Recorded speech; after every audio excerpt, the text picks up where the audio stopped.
Hey, thanks for listening to this episode of Fluff and Crunch, our first for 2024. In today's episode, Chris and I are going to discuss and maybe argue a little bit about what we think are the top five 2D20 based RPGs that are out there now, and some things that you could do with them or how you could get connected with them, why you'd want to get connected with them if you're not familiar with some of these properties. As always, thank you for listening. Like and subscribe, whether you're listening to this or watching it on YouTube. Also, make sure to check the show notes for the link to our Discord. Join our friendly Discord, get involved in the discussion. We would love that. Well, hello, Chris. How are you today? I'm good, thanks. How are you?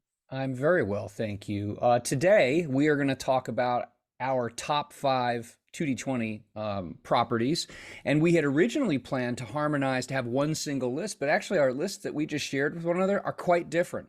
So we decided that an argument, a debate, might be a little more lively. So that's what we're going to do. We're going to talk today about what we believe each of us are top five 2D20 RPGs, whether they're in print or not, and why. But before we do that, have you done any gaming in the last couple of days, or anything else interesting happen in life in the last few days? What did I play? Well, so I did two. I don't know. I didn't asked play any you. role playing. Did board gaming. Fridays. At some point last week, Scott and Brian came over and we carried on playing Massive Darkness 2, which is the board game thing that we're playing. And then I went to some friends on Saturday night, and we played, I don't know, some board games. Obviously wasn't that memorable because I can't remember what board games we played. But not memorably bad. So no, they were just board games, Benign. nothing special. And then I have done what? Oh, but I've actually done some role playing writing because I wrote an adventure which ended up being 5 pages. So that's quite large. Actually. Excellent. So yeah, that's good. How about you? We played a one-off using my Eris rules, but for a modern day story. We had originally thought that we were going to be one player down, so I said, all right, we'll just do this one-off. And then as it turned out, we weren't one player down, and I wasn't prepared for Kingmaker, so we ran the one-off anyway. And actually, it doesn't surprise me because its bones are the same as Achtung Cthulhu, as the same as Conan. It worked really well. The Eris system worked really well for a supernatural investigative story that took place in 1987. Good stuff. And then we're off this coming weekend because I'm going to be out of town for work. Yeah. And actually, hey, here's something noteworthy. Not that happened, but is the case with this episode. This is our first episode for 2024. This will be our first episode in 2024. Wahoo! So we have 13 2D20 games. And we're going to rank them. We're going to rank them we're going to pick our top 5 each. And like I said, I thought that you and I would be much more on the same page, but we are not. So that's okay. I think we are mostly on the same. We have a lot of the same in things in our top 5. We do. Someone might. I'll give a quick point why some of them are missing. Straight away, I couldn't include. I wouldn't have included. Wait, don't ruin it. But all right, there are certain ones I didn't include because I haven't played them or really looked at them enough to have considered. So, for example, Devil's Run. Also, I didn't count Devil's Run because it wasn't the official one, but I own the book, but I've never played it or anything, so right. I wouldn't have included that. Yeah, all of these are ones that I have played or I have done like sample solo played with because I was planning on GMing it. So all of them I know, and I know the properties well enough. So why don't you give us your number 5? Okay, my number 5 is Achtung Cthulhu. Okay. Why? Mostly not because there is anything wrong with it. Everything else above Achtung Cthulhu on the list, I have played more. It's as simple as that. Pretty much everything else that is not in my top 5 is because I haven't played it. I've read it, and some of them I think are good, and some I think are bad. But I haven't. Achtung Cthulhu, I've actually only run for that Christmas one I did a year ago, and that's it. Okay. And I keep thinking I'll play it more. I like the idea of it. I think the setting's very good. It's possibly the best version of the system. I just haven't played it. So I think to put it any higher, I'd have to have played it a load more. I just haven't. So I get that. So to sign off on it, you would want to have had more experience with it so that you'd be vouching for it. I like that. Okay. Want to hear my number 5? Yes. Fallout. And I put Fallout as number 5, actually primarily for the same reason that you just put Achtung Cthulhu there.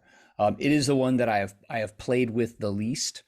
Although everything that I've seen from it in the core book to the starter set, I think it represents the IP really, really well. And it's interesting because it employs some of the crunchier bits or crunchier feel of like Conan or Infinity when it comes to all the gear, all the equipment. Yes. And it also adds an interesting spin on the system as the only system, the only 2D20 iteration that has levels, which I think is fascinating. And so I think it does everything that I've seen. And I don't play Fallout now. I played Fallout when it was on Windows in like the late 90s. But yeah, no, seriously. But I'm familiar with the story and the setting, and I think it does a really good job of within the books representing the feel and the vibe, and also the system tweaks. I think it models the feel of the property really well. I don't anticipate that I would find otherwise, but like you with Octone Cthulhu, it's just a lack of experience. Now the rest of these, my other four, I have played at least several times, and some a lot, and run rather. So much more deep experience coming. Yeah, similar for me. That's why. So this is the. I'm still surprised that anyway. What's I your can't number say four? anything without. My number four is Star Trek. Mostly, I guess a similar thing. I have played it more than I've played Acting Cthulhu. I've run a few. I've done the Captain's Log with you. Hmm? I own a lot of books. If I did it on which books I've gone and bought more that weren't on a It would Kickstarter, be that. it would be Star Trek. But that's because virtually all the other ones I own a lot of, whether either Kickstarters or they don't have a lot of books. So Star Trek does have an unfair advantage. So I can't put it up the ranking on the basis that I own a lot of books for it because it's the only one with separate books. What are the merits, in your view? What are the merits of Star Trek Adventures, and as a 2D20 game? I think that the first thing I guess it's the same thing I could say for all of the others. It does the setting really well. Hmm. This is the annoying thing when people are like, oh, I tried 2D20 and I bounced off the system. Right. But every single version of 2D20 role-playing games does a really good job of meeting the setting requirements. And Star Trek does that really well, partly because you have six stats and then you have the six disciplines. Yeah. Genius. And then it didn't go loads into massive, extra complicated combat rules because it's not. The ship combat does. It's very complicated ship combat, but the non-ship combat's very straightforward. Yeah. And then you have the scientific method rules, which is amazing. Yeah, I agree. I think that's a really brilliant mini system. And the simple reason why, if I think it's so good, well, I'm not a massive Star Trek fan. I like Star Trek and I watch Star Trek when it's on.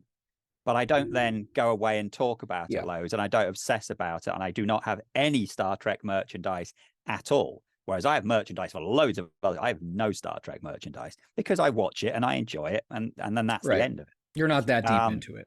Yeah, and I haven't actually played. Despite having all this stuff, there is other things that I have played a bit more or just enjoyed a lot more. I think Star Trek is very, very good. And I think if you really like Star Trek, I can imagine you playing nothing but this role-playing game. Absolutely. And it seems to me based on that's kind of silly, based on online, in which, you always put an asterisk on because half of it could be, overrepresented or BS.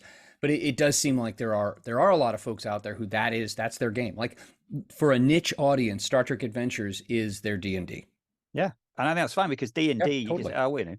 we kind of ridicule people who only play D. And some of those might be because they haven't tried anything else or don't realize. Right. Now, if you play Star Trek Adventures, chances are you have tried other stuff. But there is enough different things that I think you can play a lot of Star Trek. The only thing I think they're missing the thing on, and I don't think it's really their fault, is I think it'd be cool if you could play some of the other species. But if you actually look at all the properties, you think, well, actually it's very difficult because we've only ever seen the Romulans really as the bad guys, but they have the stats. Difficult. They have the stats for however someone wants to wrap other species into their game. They have it there. I think it'd be cool if they could look at some other ways of playing Star Trek. So I feel like it's great if you want to play Starfleet and if you wanted to do other stuff, do it. But they did do the Klingon book, and that was really cool. And there's so many different time period things. I'll hit Star Trek, and I'll add some to it here in a moment. What's your four then? Dune. Now, I have run Dune several times. I've run Dune as one-shots several times. And I put Dune here because I think that what they've done with the system, dispensing with challenge dice, running everything off 20s, highly narrative, very abstract action in a lot of ways, I think is really ambitious. And I will hat tip to Modifius to trying to do something really, call it out there, with their system to meet a property that has some very unique, like a very unique feel to it. Yes, it's science fiction. However, it's its own thing. And I think that they, as I said, I think it was really ambitious and gutsy of them to do that. I think that production value and the way that the books convey the look and the feel and the vibe of Dune and Arrakis and the houses, I think is outstanding. It you open those books, you page through them, you read them, and you feel like you feel gritty and dry. For such a setting that is so steeped in a very specific vibe, the books have to convey it. You have to feel like it's like, Vampire the Masquerade second edition. Like you read that and it just sucked you right in and it conveyed the sense of the world. Cyberpunk 2020 books did an excellent job of that. Now, my caveat with Dune is that I think it is actually it's a hard game to run. I think that it takes a novice GM, I think, would struggle. And I think that, and this is in no way a pejorative, but people who are very conventional gamers will have a very hard time with how abstract it is. Like this whole idea of moving or using an asset is it's so narrative. You don't play your character so much as you use your character, but that's not like a meta wargaming kind of approach. It is. I appreciate, like I said, the ambition that they've done with Dune, that they showed with Dune, and I think that it's successful. However, it definitely takes an experienced GM and players who buy in and take the time to not just like, oh yeah, I'm familiar with the core mechanic, tell me what dice to roll, that kind of thing. You're not going to be successful with that. But I actually don't know if Dune is like my thing, with the limited time I have to play and run games, more like run games. I don't have a place in my life to like put Dune on an active shelf. So I don't know if that'll ever happen. And if I did, I don't know if I would, just because of it. I don't know if I'm that interested in the property, but I recognize something. Like I think it's just, like I said, it's well done. It's ambitious. The rules tweaks are really interesting, from the incredibly minute, like a 1-to-1 skirmish, to like planetary battles and corporate espionage and things like that, that the rules are meant to handle all of those things. I think is really interesting. So I think it deserves to be there. And if you're that kind of GM and player, I think this thing would be outstanding.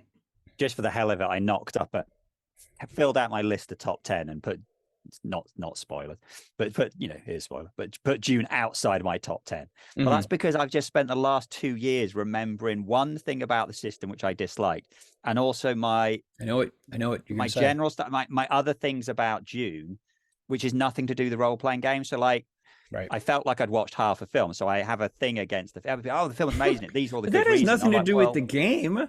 I know, you can't punish Modifius for the filmmaker. And I feel like everything that they released for Dune is still about Arrakis. And actually, some of the stuff you said reminded me. I remember reading the book and thinking, oh, there's more to Dune than just Arrakis. Yeah, but not much. And I remember actually looking and go, there's like so many good things in this game. They're like the fact that you can go from really micro level up to a really macro level and back again and do loads of cool things. And the fact that it is very narrative. Yeah. It is a system I could point at to people who go 2D20 is too crunchy and go, Dune isn't. Oh, yeah. Go and have a look at Dune. There are no combat dice. Okay. You don't have, it's not super complicated. In fact, it's a narrative system. 2D20 is a crunchy system. Go and look at Dune and go and look at Dishonored. They are not crunchy systems. Not in fact, all. they are very free flowing and easy. And of course, people wouldn't believe you because they haven't tried it. As mechanics, but not necessarily as narrative vehicles. Like I said, I think Dune is really challenging. I think one of the problems with Dune is that in trying to make the rules a bit more narrative, those little subsystems, one in particular, the dueling rules, are so badly explained, it's unplayable. But that's the funny thing, isn't it? When you don't actually have a good look at something again, you focus on that one thing. So I focused on the film and the property and the dueling rules. Yeah, I think I need to add Dune to my list, actually, of games to play next year, because the film's out in March, and after the film comes out, I will have a film. I will have two You'll films. have some interest. It will have an ending, and there will be more Zendaya in it. And so I'd probably be more into Dune. And I get Scott and Brian are massive Dune fans, and they'd be like, yes, we'll play it. So, okay, that all makes sense. I get that, and I appreciate your humility in recognizing that you're mapping your frustration with the movie onto the game, that they're separate entities. I appreciate that. What's your number three?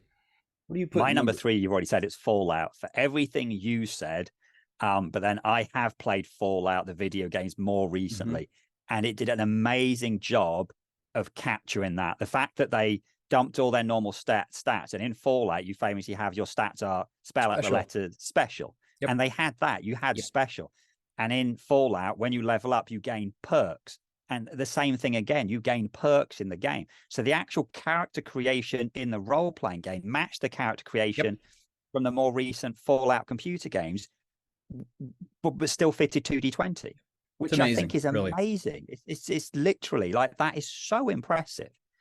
And it works. It's not like they tried to shoehorn Fallout, the role-playing game, into 2D20. It actually worked really well in 2D20. As you've already said, the rules for, like, well, you said modding and wet gears, but the rules for scavenging are really cool. Like, it's built to, when we played Fallout, literally all I had to do as the GM was pick a real world location. So I had distances. Yeah. And I did. I literally picked a point in some mountain, well, hills probably, on the outskirts of San Francisco.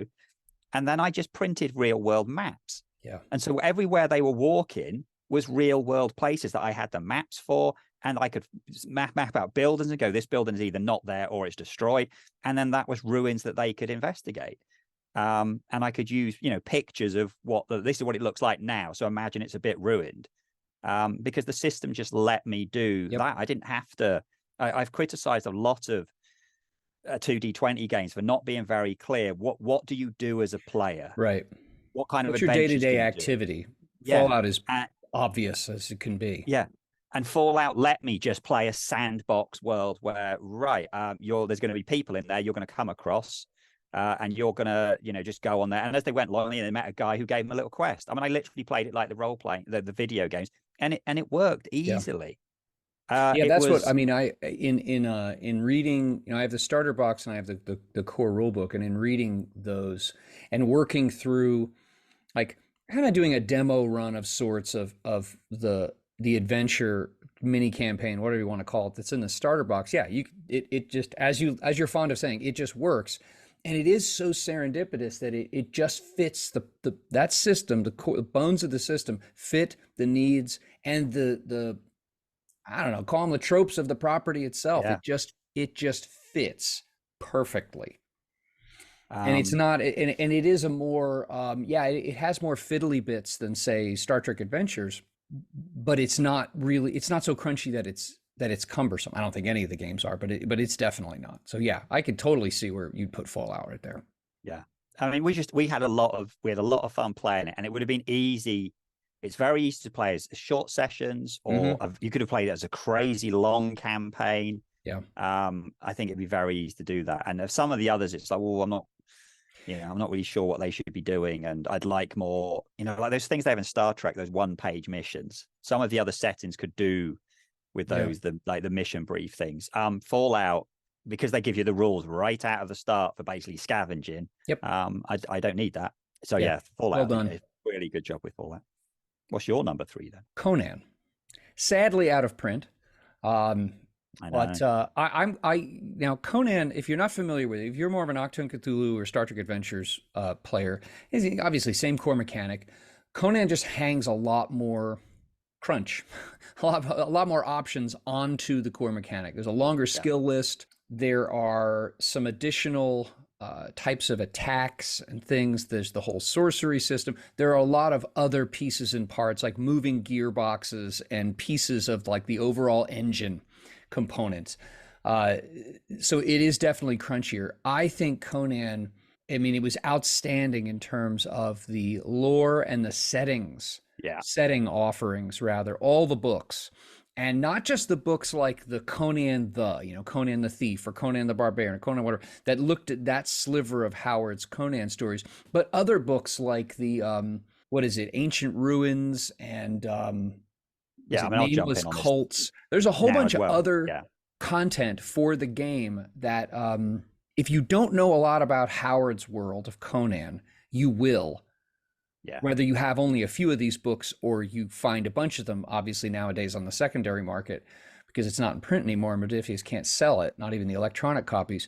Um, but it's an excellent game. I think it's an excellent game that models the property in both the lore, the story, the look, the feel, the presentation, but also mechanically. I think when you have a like a gritty combat related setting, you need to have some more moving parts and fiddly bits in that combat yeah, system. And Conan does an excellent job of that. It's yeah. I mean, one of those games that I like. I have a big old chunk of a shelf that's just Conan hardbacks, and yeah. I look at that. I'm like, one day we shall meet. One day. Um, Conan's my number two, so I'm going to go Oh, straight into talking about now. Conan is it is excellent. The series it was a very clever idea. I mean, obviously they essentially decided all of the Conan books up front. Now that's not mm-hmm. entirely true. They then added sort of like a long campaign thing Yeah. afterwards. You know, at the Kickstarter we had all this whole series of Conan the books, which Yep. were great because they gave you a bunch of extra sort of archetypes used in your character creation. Some of them gave you extra subsystems. Then they gave you some parts of the world. Yeah. Then they gave you a background on when Conan was that kind of person. They gave the GM things for if you want to run a thief campaign or a pirate campaign or a Mm-hmm. mercenary campaign. How do you do that? So those books are great. But like you said, the other stuff they gave you is a bunch more things. We had an adventure book. They did throw in some campaigns Yep. afterwards. And then they did do some more left field ones. Like I've run Conan Exiles, which is similar to Fallout Yeah. and the idea that you're scavenging. And it was great. Yeah. We spent a couple of weeks doing that. It was really, really good fun of just the building you're going out and finding resources on kind of a hex. Well, you didn't have to as a hex. We just did it on like a square grid. Right.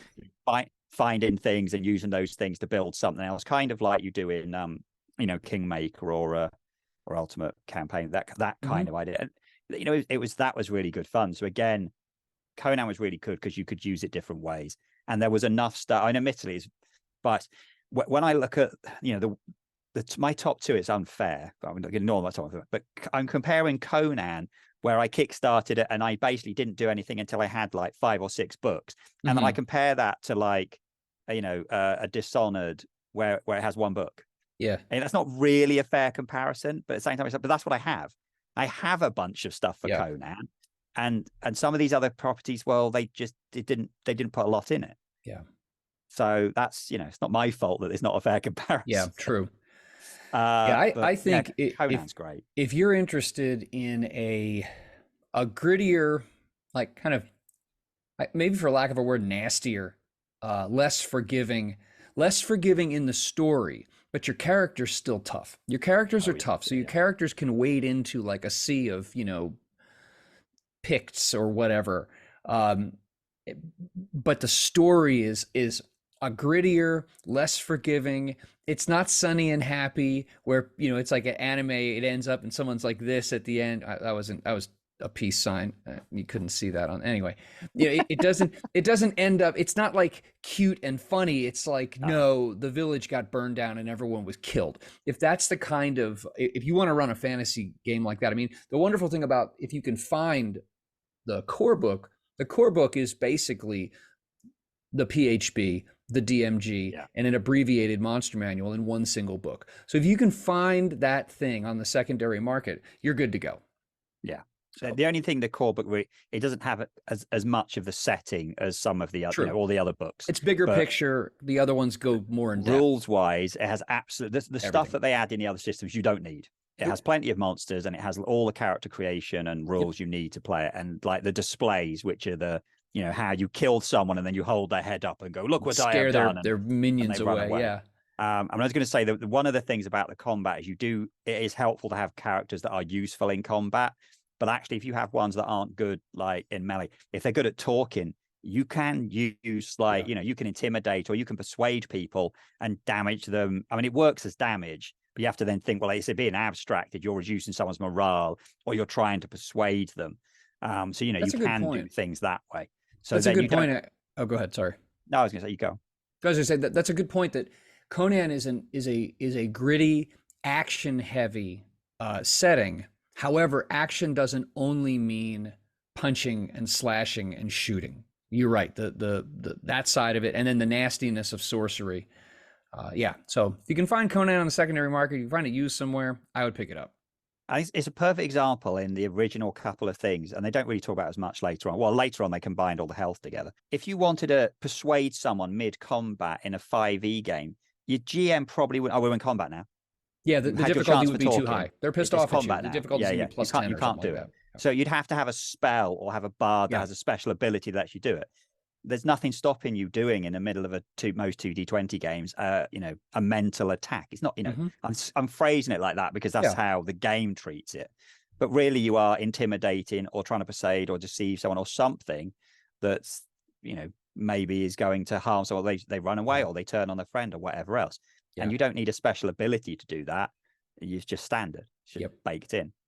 Yep. And you can shape your character differently over time to be better at different kinds of ways of handling that. But yeah, it's not one of those things that like, well, sorry, you're not the bard. You're never going to be persuasive like that. So don't even try. You'd be an idiot to dump points or buy a feat like that. So don't do it. So that was your number two, correct? Yeah, that was my number two. That was mine. Your number two. Your number two is Star Trek Adventures. And all of our listeners just died. Shock. No. Honestly, I didn't. I mean, I recognize that this is all made up, so I didn't struggle over this too much. But I really did. I really put a lot of thought into 1 and 2, and honestly, one day I could flip flop these two. I was amazed that this wasn't number one. But no, but I'll tell you why I decided number 1 as number 1. But I put Star Trek Adventures as a very close number 2. Because it models the property so well. It models it enables. That's why it should be number 1. Well, I know, but it's so close anyway. And I have a reason. But it models I have never played a Star Trek game that models the property so well. In fact, I have never played a game that models an existing property so effectively, so consistently with experienced or novice players across the board. Anyone who knows anything about Star Trek is able to jump in, and it feels like Star Trek, and it runs like Star Trek, and the mass of books that they've put out have been excellent. I don't like Discovery, but the Discovery Guide is great. You just it's ironic because I don't like the Discovery Guide. And I know, I remember that, but I think that the melding of the system of the story and the setting, as we talk about. I think that Star Trek Adventures just nails it on all of those. And again, go ahead. The extra stuff they're putting out now, like the fact that we got the Lower Decks book, which could have been about comedy role playing, but it actually has lots of good stuff about, well, let's imagine you're not the bridge crew. What does that look like? That's really good. And Captain's Log. I can't. Captain's Log is just worth getting. Yeah, it is so good. It's such a good book. We've said it repeatedly. It's not just for playing solo. Right. You could easily just have that as an extra helper for a GM to give you extra advice, and then ignore the changes and the tweaks in the system. Or you could use it to play a simplified version of Star Trek, particularly in ship combat. Yeah. There's so much good stuff in that book. So it's nice that where they could be running out of ideas, clearly they're not. No, for that one, and not to say that in other lines they're not, but Star Trek it just keeps going. So yeah, system setting and story, the balance between those is almost perfect. Yeah. Almost perfect. So yeah, it's such a close. And like I said, if you caught up with me next week, I would probably have these two flip-flopped. What is your number 1 though? I can't believe you didn't get it. This is the one I bang on about by far. I know. Most. And I asked Jeremy, and he's like, Star Trek. And I'm like, no. And he's like, Cthulhu. I was like, I don't even play it. Infinity is my number 1 by an absolute mile. Infinity is what got me into 2D20. Okay. I didn't start with Mutant Chronicle. I started when I saw the Kickstarter for Infinity. And Infinity, bear in mind, Infinity is a miniatures game. So this isn't a case Yes. of Fallout. You have a bunch of big computer games with loads of lore. This is not Act of Cthulhu, which has a whole previous line. This isn't Dune or Star Trek or John Carter, where it's a big literary property and there's tons of stuff there. This is based on a miniatures game where there is some background in those books, Yes. but it's an excuse to put little metal miniatures, which are really hard to build, on a table against other little metal miniatures and Yeah. move them around a bit and shoot at each other. And Yeah. they did an amazing job of making this sort of transhuman cyberpunk sci-fi, which has lots of different, people don't realize all the stuff in the Infinity setting The breadth unless of they the actually setting get it. it's huge. Yeah. Like, Yeah. if you are interested in transhuman sci-fi, it does that. If you're Check interested that in out. cyberpunk, Yep. I've seen people for some reason on Reddit in the last few weeks, there's about 5 different people going, "Can you recommend me a cyberpunk game?" And people are now joking about how many people have asked this question. And Yeah. just read the other posts. But people have said, yeah, Infinity 2D20, it can straight up do cyberpunk. And you can play it very military, or you can play it from a corporate point of view, or you can play it. The part of the reason I really got into it, and I played this with Scott and Brian, we absolutely loved it. Firstly, it was the first 2D20 we were used to. So it was the first time we'd seen, well, it's called heat in there, but not threat. It's the first time we'd seen momentum. Yeah. So the system was a really good thing. Hacking was complicated. Once you got your head around it, the hacking worked really well. Like if you had a hacker in your group, they could do what you're meant to be able to do in how the hack games, where the hacker will turn off the enemy's guns, and the guns they're like, my guns don't work, and then you just take them out in seconds. So the hacking things could do good stuff. The rules for, now they call it Psy-War, but it's really just talking to people and intimidating, like I've already said about Conan. That stuff's really good. But the campaigns were set up with this idea, the wilderness of mirrors, where every time you run a session, you would give different players different objectives, because the standard way of running it is the characters will have different backgrounds and they come from different factions. So like Scott was from, he was raised as a corporate, but he's also part of this faction. And Brian's character is, I'm guessing, because I can't remember, maybe he's a criminal, but he comes from this particular faction. And I give them these little slips of paper where, as they go through the mission, because I've used the written mission books, they have extra objectives they have to accomplish, but they're secret objectives. And even though I've only got 2 players, it always that little bit of edge, that little extra bit of edge in every adventure, which made it more interesting, because they were both always trying to do these things. And why are you going into that room? No reason. Well, why are you? No. And so it always made it. We had so much fun playing Infinity, to the point when the last time we played it was because essentially I ended up pitting them against each other. That there was a guy putting a bomb, and one of them wanted the bomb to go off, and the other one wanted to stop it. I can't remember why, but and the characters died. But because they get backed up, if we go back to it, and I think we will, because Brian rated this very highly on my list of things to play. You could just go back to it and have them dumped into another body. Yes, or we could carry on. Like I said, I've mentioned this a bunch of times in the podcast. Brian's character did die in character creation, a la Traveler, but then he started in a second body. Yeah. So we had so much fun playing Infinity. But again, it does exactly what we've said in a lot of the other properties. It does a really good job. All the cool, crazy stuff you want to do in the properties. There's like werewolves and cyborgs and robots and all kinds of. It can do all that stuff, because the rules let you do it. It is on the crunchier end. It is like Conan. You have it's the last one standing, actually, from that original batch. Yeah, it's the last one. Because they still have the license. They keep saying they might make new stuff. It's kind of suffered from the fact that it released under Kickstarter. So if you back the Kickstarter and got everything like I did, I got all the books. So I've not spent any money on Infinity since the Kickstarter, because they haven't put anything into it, it seems, since then either. But if they maybe, if there was books they never released, and they have hinted that, well, maybe they will. Or they could actually bring the setting up to date, because literally between them doing the Kickstarter and then releasing the books, there was massive changes in the setting. Yep. So I'd love them to release some new stuff, and I would be all over it. I think it's great. It's a genuinely really, really interesting setting, and the system does a great job running it.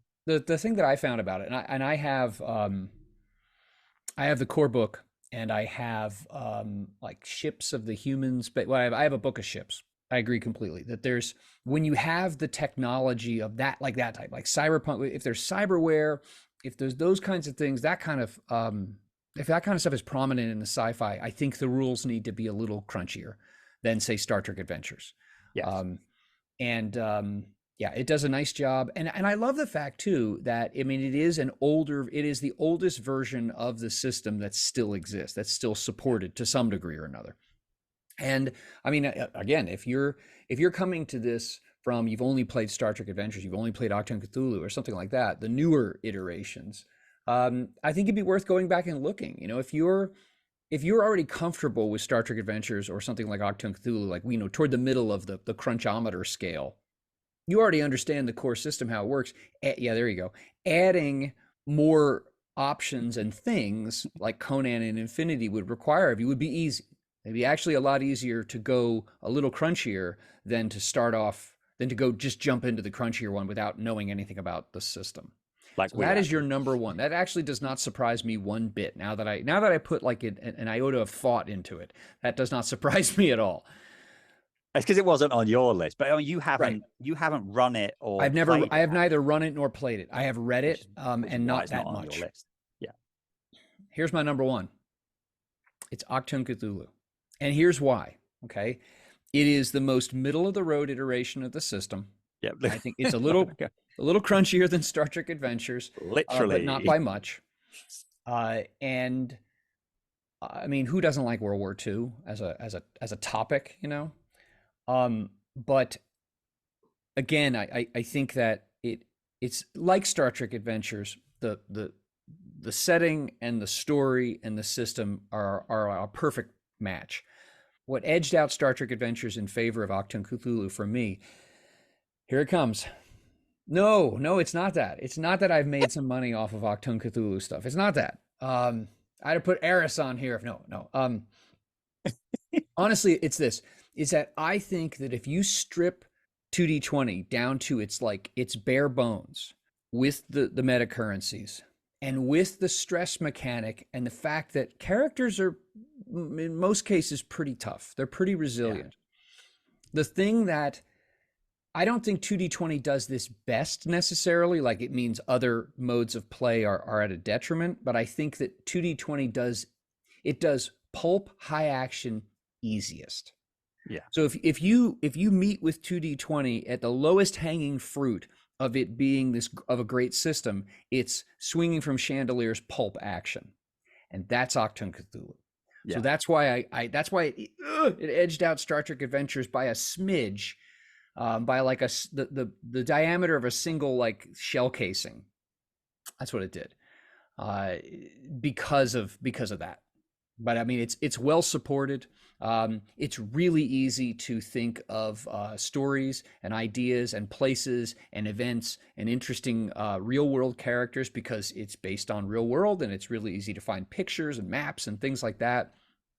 Uh, and it also, I think that both Star Trek Adventures and Octoon Cthulhu are great for short story arcs, like a Yeah. single episode that's a few sessions, or potentially a longer campaign. I think both of them work well with that. But yeah, like I said, talk to me next week. I'd probably put Star Trek Adventures on top. I think my preference for Star Trek, okay, part of that I played it more. Hmm. Um, I think initially when I looked at the books, or when we first kind of made the comparisons, there was more stuff for Star Trek that I could like. Yeah, running at Cthulhu is easy to run something, but running something good I find easier in Star Trek because I have a knowledge of all of these episodes. Sure. At Cthulhu, other than the idea of take a Cthulhu thing and put it, too many of my games when I would be there's a cultist. The cultists are trying to raise a Cthulhu Sure. monster. You're trying to stop them. I think now if I was going to run Cthulhu, I wouldn't make my own adventure. There's so many pre-written ones, including yours, but there's a whole bunch of stuff I don't have to go and I could just go and get it, relatively cheaply off drive-through, one of the ones they've released. And haven't they done mission brief type things for Cthulhu? They have not done mission briefs, but they have done like short style things. Yeah, they've started these ones where it's I forget what they call it, but it's like a location and it's some story lead-ins and some story lead-outs for an interesting location. But yeah, Modifius has already published 10, 12, a lot of short, like 3 or 4 session, 2 or 3 session, even 1 session adventures that you can get as PDFs. And then they've published several campaign books and have some more coming. So you're right. You wouldn't need to write, if you didn't want to, stuff for Octoon Cthulhu. But I think that's the thing. That's the problem I have with Active Cthulhu is I remember reading the books thinking, I could come up with really basic encounters, but come up with a really good story that hung together well. For a while, I yeah. think I would struggle with that. But now it's been out long enough now that there You is don't need to. more stuff. There's more stuff to do. Yeah. All I right, mean, before there are 3 full campaign books out that have, that would take you months to run through. And then there yeah, are those short PDF adventures, and they're coming out with a starter box, and they're coming out with a D-Day book next year. So yeah, it's well supported, and the stuff they've supported, the stuff that they put out for adventure material is yeah. varied. I mean, the thing we've said it so many times about Cthulhu. Act Cthulhu is the best written version of the 2D20 system. Yeah. It's not just because it falls in the middle of our spectrum, which coincidentally it does. It just is. It's very clear. It's very well written. Yeah. And there's a reason that the SRD toes very closely to Act Cthulhu because that's the middle. And what's funny is since then we've seen it go in. We have seen, damn it, the more narrative end, which are Yeah. very Dishonored and Dune are very different beasts from Act of Oh, yeah. Cthulhu, and then Very. Fallout was again. Should we do quick mentions to the other ones? Um, I'm sticking with top 5. All I right. wanted to stick with what we did, but we did have an honorable mention that both Before of we us get to your agreed mention, I just on. want to deal with Oh, pretty much everything else that is not in my top 5 is basically because I haven't played them. I have fair. played or run. Well, I haven't played. I have run everything in my top 5. So, But yeah, I mean, it's not like I think the other ones are bad. The one I'd really like to try, I really want to try Dreams and Machines. They seem to have done some yeah. cool things with the setting. The fun And the fact, system as well. yeah, I meant system. I didn't mean setting. Oh, I need to read the books, the setting. I don't have the core books, so I need to get them. But right. anyway, the idea it's a funny story, but I'll go. And really, I should say this when we do Dreams Machines. But I'm going to throw You know it. what? Wait, let's be disciplined and let's do Oh, that then. I'm going to forget it when we get it. No, Go you're on, do not. your honorable mention then. But I want to try Dreams Machines. Honorable mentions the SRD Yeah, because you can do anything with it. you can, and you And have. and as we've said, it's not just a single presentation of the rules. It is a single presentation of the rules with a whole bunch of options and explanations and ideas attached to it. So you can do anything with the SRD. Yeah. But since it is not a freestanding setting of its own and a single committed system, we cannot count it as a game. No, I mean the SID is they did a very good job. The basic. If you just took all the standard rules as given SID, you're towing very close to Star Trek and probably close to Star Trek now because I think you only have 6 skills, don't you? Yeah, I think it sits between those two. Yeah. Star Trek and But if you want to dial the crunch up to create something like Infinity or Mutant Chronicles, you can. It's all there. It's there to let you do that. Make a super crunchy version and have hit locations. And I can't remember if they put in Mutant Chronicles. There are people they've only seen Mutant Chronicles being put off 2D20. They think every version of 2D20 is the same. Yeah, Mutant crazy. Chronicles doesn't have a health track. It has a health track for each body location. Yeah, it's such a different animal. It's just such like a different animal. I mean, I've seen people complain, oh, well, Fallout has hit locations. Fallout only has hit locations to see what armor's there. It's a roll to go, well, your armor's either 0, 1, or 2. That's not difficult. Yeah. It's not like you're rolling to see what, different Infinity and Conan, same. You only roll to see what armor is that location. And you can just roll the critical hit dice with, the hit location dice with your attack. So it's 0 effort. Mutant Chronicles, that is not the case. Yeah. But we don't have to worry about that. Yeah. If you want that crunch, you can. Yeah, you can go get that you can use that from the SRD. You don't even need to track down the Mutant Chronicles book.